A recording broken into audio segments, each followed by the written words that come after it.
Hey, what's up? Hello. Welcome to Hack a Chat. I'm Chuck P.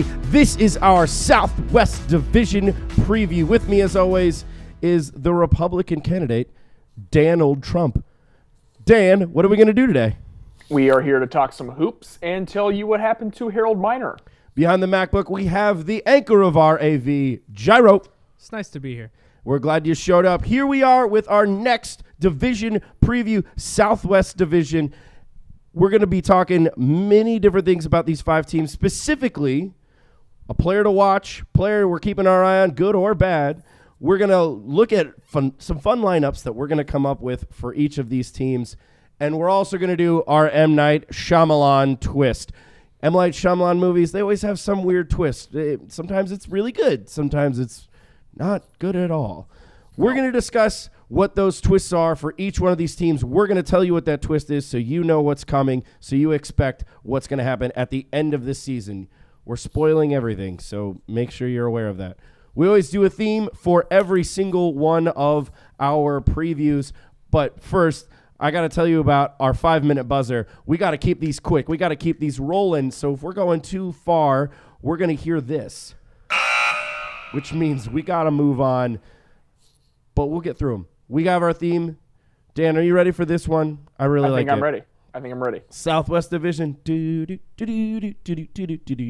We're talking presidential candidates. We got the election coming up. Every single one of the teams in the Southwest Division is a cabinet position. Oh, really cool. Let's hit it. Here we go. Now, these are all going to be secretaries. We're specifically talking about the coaches in each one of these. So We're going to start out with the Dallas Mavericks. We're talking Rick Carlisle. Yes. Secretary of Defense. What do you think about that, Dan? I think it's fantastic. Just a very prestigious position in the cabinet. Should be given to one of the top NBA coaches in the NBA, Rick Carlisle. Great pick for Secretary of Defense. And it made me think of the NBA Finals when the Heat were playing the Mavericks. Mm-hmm. And the Heat or the Mavericks just came up with so many different defensive schemes to confuse LeBron, to confuse the Heat, confuse Dwayne Wade, just did a lot of things where it was like, shoot, this team may not win a championship. All Rick Carlisle just being smarter than the best players on the planet. I like that one. It's a good pick. Absolutely. I'm really excited about this team with the Mavericks. Number one, because of Rick Carlisle. Love Rick Carlisle. Can never vote against Rick Carlisle. Second, I get to talk about the player who was the first player I ever talked about on our podcast. Our first ever show was talking about the All-Star Weekend, and we talked about the Rising Stars game, and the first guy I brought up was Dwight Powell. So we get to talk about Dwight Powell again. It's really weird that he's such a notable person in our life, but not that much in the NBA. He's going to be. This is a power forward who has a lot of power. He has a great deal of athleticism, and Dirk is getting old. He's been doing that for a couple of years now. Dwight Powell may see a couple more minutes and a couple more minutes as the season goes on, especially as Rick Carlisle tries to keep Dirk for the playoffs. Yeah, that's right. I said playoffs. So I'm thinking Dwight Powell is going to have a decent role here. I really like him for the Mavericks. Who are you going to be watching, Dan? Well, there's some new faces to be watching. You've got Harrison Barnes there now. You've got Andrew Bogut there. You lose Chandler Parsons. Champions. Yes, champions. Absolutely. Not from a year ago, but 2 years ago. Hey, they were champions. No, they were champions. They were champions. They were not. They were champions. Anyways. They play the championship. But yes, so you lose a guy like Chandler Parsons. You lose a guy like Zaza Pachulia, but you bring in Andrew Bogut. You bring in Harrison Barnes. But not going to keep my focus on those two guys. My focus is on Justin Anderson. We saw him in the playoffs last year go toe-to-toe with Kevin Durant in the first round. We saw him not be afraid. Is he the guy who walked through with Charlie Villanueva? He was the other guy that walked through with Charlie Villanueva. Westbrook and campaigns dancing. He's kind of got this just like nobody mess with me attitude. Yep. Like, we sometimes talk about the back alley, like guys in the NBA you don't want to be messing with in those like skirmishes. He's the guy I wouldn't want to mess with. He's just got that mean, angry face all of the time, and he attacks. He's left-handed. He's big and strong. He can play on the offensive end. He can shoot it a little bit. Not great, but a little bit. And he's a great defender, and he just does not back down from anybody. And those are the kind of guys I like to watch. I'm going to keep my eye on him. Chuck, give me a 5 lineup, a group of 5 guys you're going to be keeping an eye on as a lineup you'd like to put together for the Dallas Mavericks? I got Darren Williams at my 1. Wes Matthews, I'm really keeping my fingers crossed. Wes Matthews 2 years ago was really, really great when he was with the Trailblazers. He's coming off that Achilles. You know, some people say it takes 2 years to come back from that thing, and this is year 2, so let's see what happens. Harrison Barnes, he's a former champion. He never could really find that role for him in Golden State, and so he was shipped out.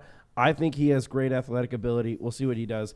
Dirk is Dirk. You always love watching him play. And I'm putting Dwight Powell at my 5. He's 6'11". Yep. Like, you never know what this guy's going to be made of. I think that he's going to be their first guy off the bench. I really, really like what I'm seeing out of him so far. You don't have him. You've got Bogut at your 5, right? Who are you putting around Bogut? So at the number 1 spot, I'm putting J.J. Barea. Really fits well with Rick Carlisle. He's back. They just have had a really good relationship as they've been on the same roster being coached underneath Rick Carlisle. I really like J.J. Barea. Putting Wes Matthews, same thing you just talked about. Fingers crossed with that Achilles. I'd like to see him kind of get back to that alpha dog mentality that he had when he was in Portland before the Achilles blew. I'm putting Justin Anderson at my small forward spot. Again, we talked a little bit about him before we dove into this. Harrison Barnes at my 4. Again, this is going to be like a smaller, spread the court, attack and small ball lineup. And then you've got Andrew Bogut to kind of defend the rim. So that's the 5 guys, just in a dream world of guys I'd like to see on the floor together at the same time. I think Rick Carlisle could do some really cool things with just how they move the ball, how they attack the basket, what they did on offense. Just really smart, smooth, free-flowing offense that Carlisle can, always put together with a talented group of guys. How do you see this season ending up for the Mavericks? Gosh. Was that the buzzer? Yeah, that was the buzzer. Let's move. Let's move. So I really feel like the movie, Devil, came out after 2 flops of Shyamalan. Okay. And we kind of looked at him as like maybe Shyamalan's not that good. That's how I feel about Harrison Barnes. Flopped in the postseason. Didn't do well when the chips were stacked the highest. Now he's got a big deal in Dallas. I just don't think it works out. I actually have Dallas outside looking in this year. As much as I love Rick Carlisle, I just don't see this team in the playoffs. I don't like it. Chuck P., what do you have? Well, the last time that Harrison Barnes and Andrew Bogut were on the same team as a man named Curry, they won 73 games in the year before they won a championship. Seth Curry's on this team, man. I mean, That's you still true. got him. You got Seth Curry. You still have some weird shooting. I think Rick Carlisle is going to do something with these guys. If anyone can get what he's worth out of Harrison Barnes, it's Pop, it's Bud, it's Stevens, it's Kerr, and it's Rick Carlisle. I think Rick Carlisle is going to get every ounce out of him, especially since that's all he's got at this point. I have them in my 5 spot. I really like the Mavericks this year, so we'll see what happens. Yeah, pretty good. Next team, we got Mike D'Antoni is the coach of the Houston Rockets. That's a major change. We're going to see a lot of offense. Yes. We're going to be seeing a lot of cash coming through here. That's the Secretary of the Treasury is Mike D'Antoni. Right. I mean, he's going to be seeing a lot of points going up on scoreboards. Maybe not a lot of defense, but a lot of points. That's his deal. We're going to see this team going quick, fast, and making a lot of shots. What are you thinking about this team this year, Dan? Who are you going to keep your eye on? Well, we've got some really cool additions to this team. So before we even jump in, we've got Eric Gordon joining the mix. We've got one of my favorite guys, PJ Hairston, joining the mix. Yes, exactly. I love that. And we've got Ryan Anderson joining the mix. So 3 guys joining the mix. Not defensive-minded guys, but you know what? Mike D'Antoni does not care. You didn't even say Nene. Nene's on the team and I didn't say Nene. Another guy who is on the wrong side of 30 doesn't care about defense. Right. So, guys, let's just get him in. Let's run up and down. Let's shoot the ball. But, guys, I'm keeping my eye on Eric Gordon. I think could be a really good fit in this up and down, fast-paced attack, shots, offense-focused team with Mike D'Antoni. The big thing with him is I hope that he stays healthy. He's been plagued by injuries since he's been in the league, but when he's been healthy, he's been a quality basketball player. And he's been a really good fit in a lot of different systems he's been in. I think this system will really take all of his best attributes, put them together, let him run around and get some shots knocked down, let him get to the basket, let him use a pick and roll, let him do all the things he's capable of doing, playing off the ball a little bit with James Harden. So I like Eric Gordon, want to keep my eye on him. Chuck P., you may have gone a different route. Who'd you go with? I went with Sam Decker. Now, I've often talked about a lot of times guys make an impact in the NCAA tournament, so I want to see what they're doing in the pros. You know, I don't watch a lot of college basketball, but I watch who's going to be drafted in the upper echelons and the NCAA tournament. And Sam Decker made an impression with that Wisconsin team, making it all the way to the finals.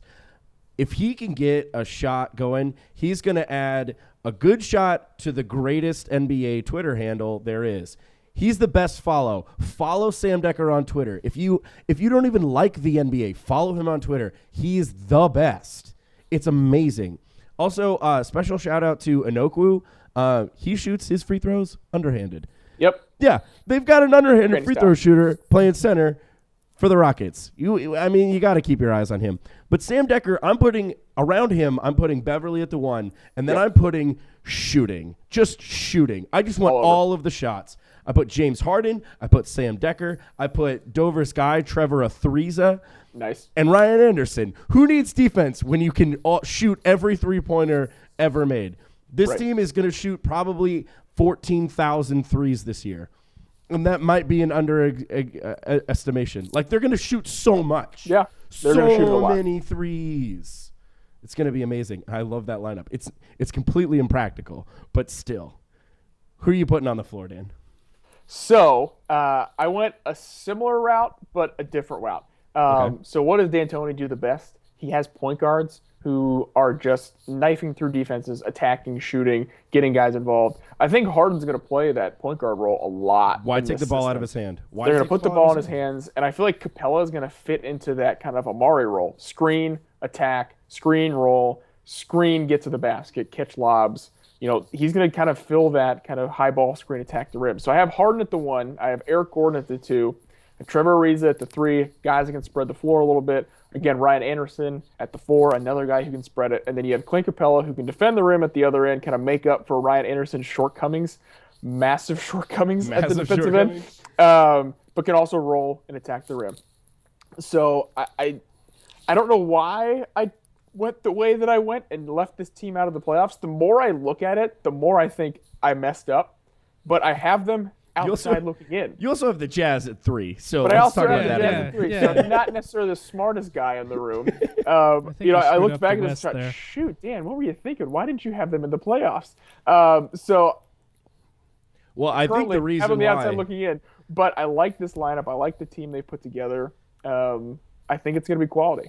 I think the reason why is the same reason I put them only at the 8 seed is they're probably going to have a top 5 offense, but they're going to have a bottom 5 defense. They have guys across the board who are just not mediocre to bad, just horrendous, like tragically bad defenders. Right. Yes. And sure they have like Trevor Ariza and Beverly, but like they also have Ryan Anderson and James Harden, who are just notably horrible at defense. Right. I think they're going to be a tough first round get, but I think that's it. They're going to get in the first round. They're going to sneak in and get ousted by the Warriors. I'm looking back and kind of remembering why I went the way that I went. I don't love the depth. I don't guys they have coming off the bench. But ultimately, they do have James Harden. I consider him for MVP. I think he's probably going to finish in the top 5 just because the number is going to be so gaudy. Mm-hmm. Have him on the outside looking in. Moving on to our next team, we have David Fizdale is taking over for the Memphis Grizzlies. And I tell you what, I'm looking up and down on this Memphis Grizzlies squad. There's not a lot of shooting. There's going to be a lot of bricks going up. Lot of bricks. That way, David Fizdale, he's the Secretary of Housing and Human Development because they're going to have enough bricks to make houses for every single person in this country. Do you like that one, Dover? Dover was rolling his eyes when I said all the bricks. He's like, I know where this is going. Coming from across 2 states. Yeah, I think that this is a team that is lacks depth. Yes. Is the nicest way I could put it. Yes. They don't have a lot of guys coming off the bench that you can count on for scoring. Now, they do have Vince Carter, but he is like basically old. 40. He's old. He is in the category of, wait, Vince Carter's still in the league? Right. What? Wait, what? And he was one of those guys that also like transitioned like his role on the team, kind of like how Gary Payton did later on in his career to a guy off the bench. Vince Carter is like a 3-point shooter off the bench, like a change of pace offense 3-point guy. shooter, yeah. It's really weird. Like that's not what we expected out of Vince Carter, but it's fun. They have some interesting players. Dan, who are you gonna keep your eye on for the Memphis Grizzlies? So I'll be keeping my eye on their newest addition, probably their most known commodity as far as guys they picked up and brought in. I'm keeping my eye on Chandler Parsons, mainly because the health has been an issue the last couple because seasons. he's the handsomest man in the NBA. I'm gonna keep my eyes on him too. Oh my he's goodness. very striking, He's gorgeous, very gorgeous. nice cheekbones, great haircut. People love him, and he's 6'10", so you really don't miss him when he walks by. Man crush on Chandler Parsons aside, the thing is going to be I just hope that he stays healthy. And that's kind of the theme for this team is can they stay healthy? They played 28 players last year. Yeah, and we joked about this last year. Like they just were held together with, pieces of duct tape and toothpicks and anything you could find in that like loose drawer that you just have in your kitchen where it's like, maybe I can put something together with this. Like the putty you put posters up with when you're 5 years old. Like that's what held this team together. I'm just hoping for health. Keep my eye on Chandler Parsons though as we start this next season. Hopefully it's a good season for him. Chuck P, you went a different route, maybe a younger face, a face we don't know. Who did you go with? Exactly. Wade Baldwin is who I'm keeping my eye on. I mean, he's going to be if anyone goes down, and we saw what happened with Mike Conley in the past. If he's going down, Wade Baldwin's their guy. I think this guy could potentially turn into, not this year, but in the coming years, a great bench player. I really, really like what we've already seen out of Wade Baldwin in the preseason. Excuse me. Yeah. I'm really excited about him, but for now they've got Mike Conley in there, one of Dover's favorite players. Because Buckeye, we got to root for him. I'm putting him at my 1. I'm putting Tony Allen first team all defense. Like he's not quite the first team all defensive guy that he's been in the past, but he's a crazy dude, and I love seeing him on the floor. Right. I'm putting Chandler Parsons at my 3 because who doesn't want to look at Chandler Parsons? I think JaMychal Green is one of those future guys for the Grizzlies. Definitely. As well as I think Brandon Wright is a really underrated player in the NBA. Completely agree with you. He's an amazingly efficient player. Like he was, I think last year was at one point leading the league in offensive efficiency. It was insane. Like he's a great offensive efficiency guy. Lacks a little on defense, but I really think he's an underrated player, and I really want to see him come into his own on this Grizzlies team. Who are you putting on the floor, Dan? So I've got Conley at my 1. I'm keeping it spicy with Vince Carter at my shooting guard spot, adding some shooting to this roster. Chandler Parsons is at my 3. Zach Randolph and Marc Gasol at the 4 and 5. I think those two guys together just are playing and play at a different level than two bigs. The rest of the bigs in the NBA, just because they've played together for so long now. Again, older. The league has moved away from playing two bigs at the same time. Right. You have a new coach with Dave Fizdale, who's been around a ton of winning in Miami. He's been around the best of the best in Miami. I think he is very well liked amongst NBA players. I think he's going to have the ear of the locker room in his first head coaching role. I think it's going to be a good fit for them. I think they're going to continue that grit and grind. I think they're going to continue that different zigging when people are zagging. I think they're going to continue to go pound it, defend it, instead of spread it and shoot threes. So that's why, as my M. Night Shyamalan crazy pick here with the twist, I think they're going to stay healthy. I think they're going to stay afloat. I think they're going to be that tough, veteran, crafty team that just strings together those wins that you need to make it into the playoffs. And I actually have them sneaking in as my 7. I think they're going to get in. I don't think they're going to win, but I think they're going to be problems for team in the league this season. Chuck P, what are you thinking? I don't think it's going to be the same. I don't think so. I have them missing the playoffs. I think that two of their pieces are going to go down, and they lack depth. I don't think that Baldwin's ready to be in the starting lineup, and I don't really count on they have old guys playing too, and that's not a position where you can afford to have a guy a step behind. Right. I just don't think that they have it this year. I like the Memphis Grizzlies. I'm playing on the Memphis Grizzlies in my NBA 2K career, And we do really well. I mean, I think it's like 40-13 right now. It's insane. We're doing great. But how are your numbers? I came off the bench to start the year. I'm getting 10 points a game. I'm averaging Nice. only 10 minutes a game though. So like pretty good, pretty efficient. We're doing pretty well. Nice. But that aside, I think the Grizzlies are missing the playoffs. Doesn't mean we're not rooting for them though. No. Next team we got is the New Orleans Pelicans. Alvin Gentry. He is the Secretary of Health and Human Services. You know why? Because if anyone knows the healthcare system in this country, it is the head coach of the New Orleans Pelicans. I mean, after all they've gone through the last few years, with Davis going out, Tyreek Evans getting injured, Drew Holiday, Ryan Anderson going out, Eric Gordon went out last year. I mean, they had to go get Ish Smith, and Nate Robinson played for them at one point last year.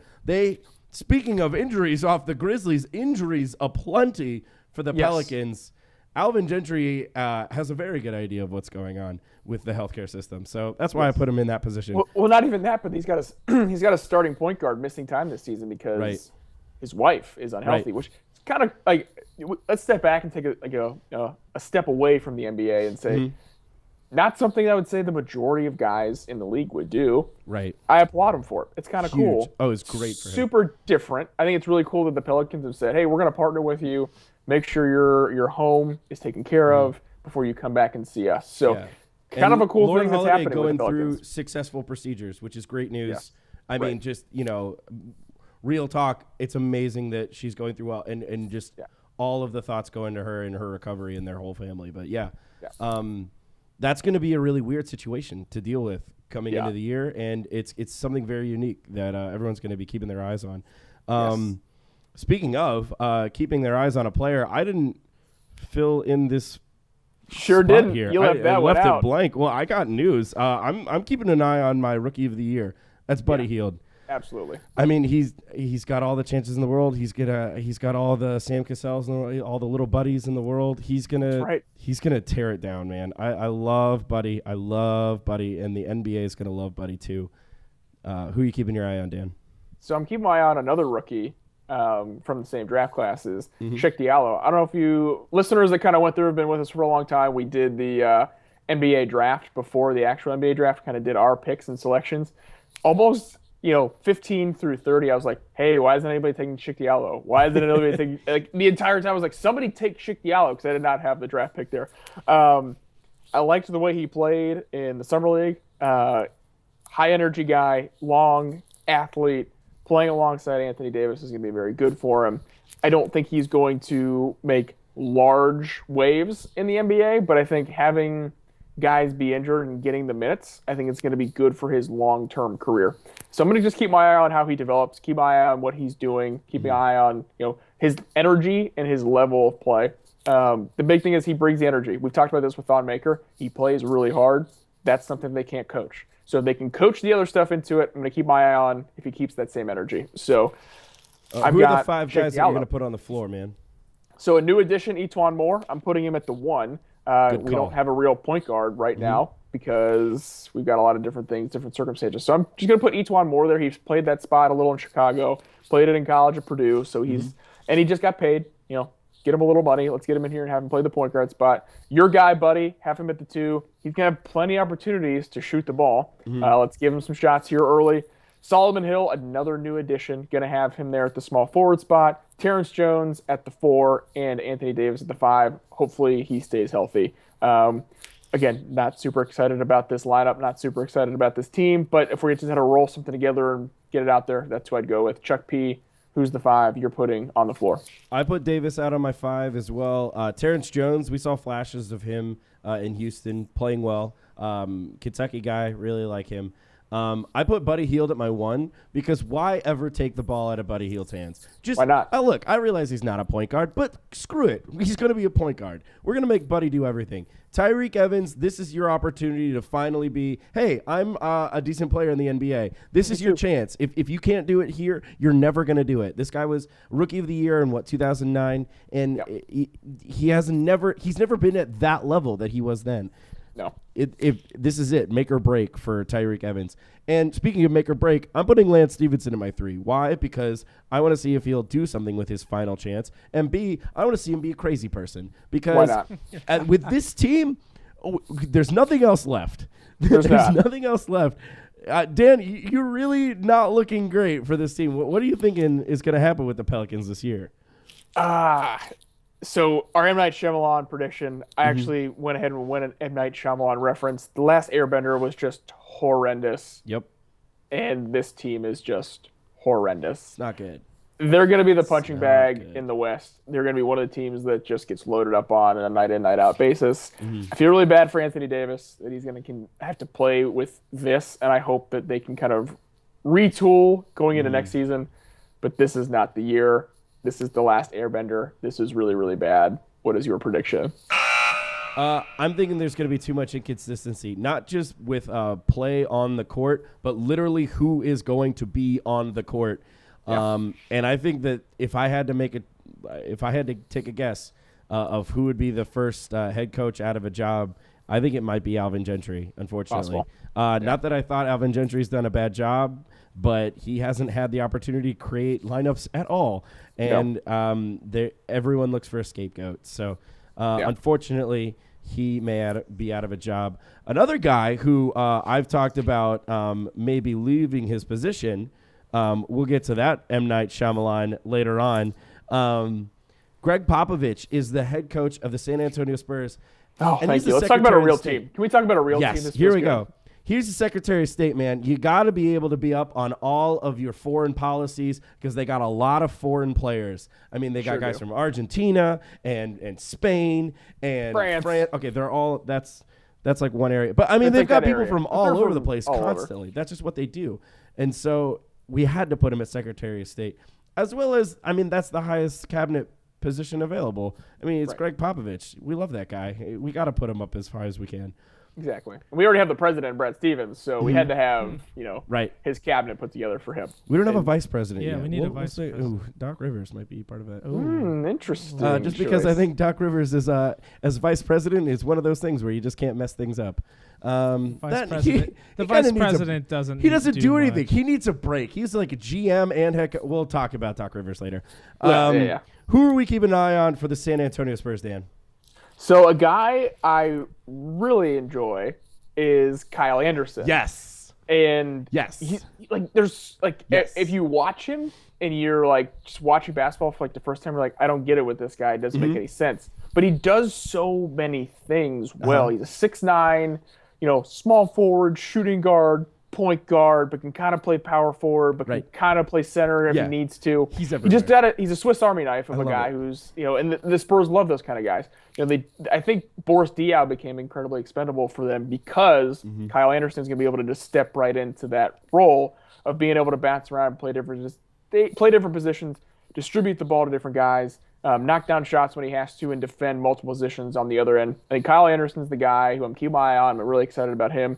In parentheses to that, DeJounte Murray, I'm really excited for. I hope he gets just, those nights. I think he was the steal of the draft. Completely agree. The Spurs have not had a hyper athlete like this in a really long time, and he is a hyper athlete. I hate to compare guys to Russell Westbrook because he's not Russell Westbrook. He's not there yet. But it's the same type of change of speed, same type of attack the rim mentality. They just have some really cool things, some cool pieces. Chuck P., who are you keeping your eye on to start the year for the Spurs? Pau Gasol, from the moment he entered the league, was destined to play for Greg Popovich. Exactly. Like, it just made so much sense, and we finally have it after all of these years, him playing for Greg Popovich. I'm really excited about Pau. I really like him as a player. I'm excited to see what he can do passing the ball with Aldridge and Kawhi Leonard. Kawhi Leonard I have as my MVP pick, and I think a lot of that has something to do with how he's going to play with Pau Gasol. And my lineup that I have going on is Kawhi, Aldridge, and Gasol. I'm putting Danny Green at the 2, and I put Patty Mills at my 1. I talked a lot about Patty Mills as well in our big season preview because I think he'll be our 6th man of the year. I really like Patty. I really think this lineup is going to do really, really good things. Dan, who are we putting on the floor? So I went a similar direction. I said Patty Mills, but also in parentheses, Jonathan Murray. Right. Both those guys I want to see at that point guard spot for the Spurs. Went Danny Green at my 2 as well. Went Kawhi Leonard as my 3. Went Kyle Anderson as my 4 alongside LaMarcus Aldridge as the 5. Just guys that can space it, guys that can pass it, guys that can shoot it. Popovich is a genius. What they do offensively is so incredible with how they move, how they screen before the screen. They're just incredible. Like, they are just so well coached. They're a well-oiled machine. They are the Patriots of the NBA. Like, just when you put people in and they succeed, that's what they're going to do. So to take a look at, like, big picture, M. Night Shyamalan, the twist, what's that? Well, not a twist. They take a small step back. I feel like I have them as the where did I have them? The you 2? got them 2? I also have them 2. Wait, did I have them as the 2? Let me take a look at this real quick. Because I you sure Jazz did. 3. They really don't take that much of a step back with what I have. I mean, they won 67 wins. Yeah, I don't think they're going to win that many. That's That's what I meant when I had the small step back there. They're not going to win that many games this year, in my opinion. I think you lose Duncan, you kind of lose that just, hey, that's the guy in the room. He's the voice. New voice with kind of the players, but you still have Pop at the helm. Small step back, but they're still my 2 seed. Chuck P., what's your M. Night Shyamalan? You've got a cool one here. What is it? Yeah, I love this. First off, I think they're going to be the 2 seed as well. It's the Spurs. The Spurs are going to Spurs. I think that Pop didn't want to continue on without Tim Duncan. I don't think he wants to continue on without Tim Duncan. That was his guy, and he's all set to go. I think at some point this year, he's going to make an announcement that he is stepping down as head coach, and we're going to see the first ever female head coach in the NBA, Becky Hammon. I love Becky Hammon. We saw her coaching in the summer league the last few years. She's the first woman to ever coach a summer league team. First woman to ever win a summer league tournament. They won the tournament with her as head coach. Absolutely. I love Becky Hammon. I am so excited about her and her position in the NBA right now. And I think that this is just a total Spurs thing to do.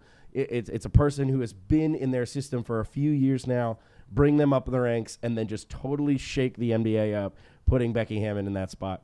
I love that twist. Isn't that amazing? And it's very timely with what's happening in the political world right now. Absolutely. Nice choice. Thank you. Thank you very much. Thank you. I appreciate that. Presidential wave. That's it. That was our Southwest Division wrap-up preview. Not wrap-up. This is the beginning of the year. What am I wrapping up? Wrap it up. Yeah, all right, wrap it up. Dover's he's giving me the finger. I got to tell you guys to check out our brand spanking new YouTube channel and Facebook page. Just put Hack a Chat in that search. You'll be able to find it. Seriously, it's that easy.